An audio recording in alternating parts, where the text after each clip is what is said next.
నాది రోడ్డు మీద ఉన్న వాళ్ళు కొంచెం బళ్ళోళ్ళకి ఇబ్బందిగా ఉంది సార్. అది లెక్క ప్రకారంగా ఇస్తే పర్వాలేదు.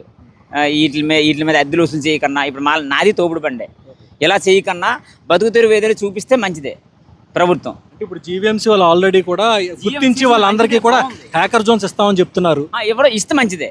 ఇప్పుడు ఇలా అక్రమాలు తొలగించి ఎక్కడికక్కడ చెత్త లేకుండా నీట్గా ఉన్న ప్లేసుల్లో ఇస్తే మళ్ళీ మా బతుకు మాకు ఇస్తే చాలా సంతోషం. ఇప్పుడు చాలా ప్రాంతాల్లో ఆక్రమించి అద్దెలకు ఇచ్చుకోవడం కూడా జరుగుతుంది. అదే సార్, మెయిన్ అద్దెలకి ఇవ్వకన్నా బతికిన వాళ్ళకి ఇస్తే సంతోషం సార్. అది పక్క ఎవరిని అడిగినా అది నిజమనే చెప్తారు. అంటే అక్రమంగా చాలా మంది దుకాణాలు ఏర్పాటు చేసి తిరిగి అద్దెలకు ఇస్తున్నారు. తిరిగి అద్దెలకి ఇవ్వకన్నా బతికే వాళ్ళకి ప్లేస్లో అర్హత కల్పిస్తే చాలు. అది ఇప్పుడు ఇలా అక్రమంగా అద్దెలకు ఇచ్చే వాళ్ళు ఎంత వసూలు చేస్తున్నారండి?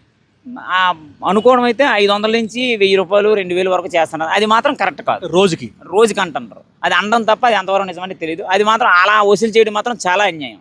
బతకడం వరకు మాకు గవర్నమెంట్, జీవీఎంసీ, పోలీసులు ఏదో రోడ్డు సైడ్ పెట్టుకోవడానికి మాకు అవకాశం ఇస్తున్నారు.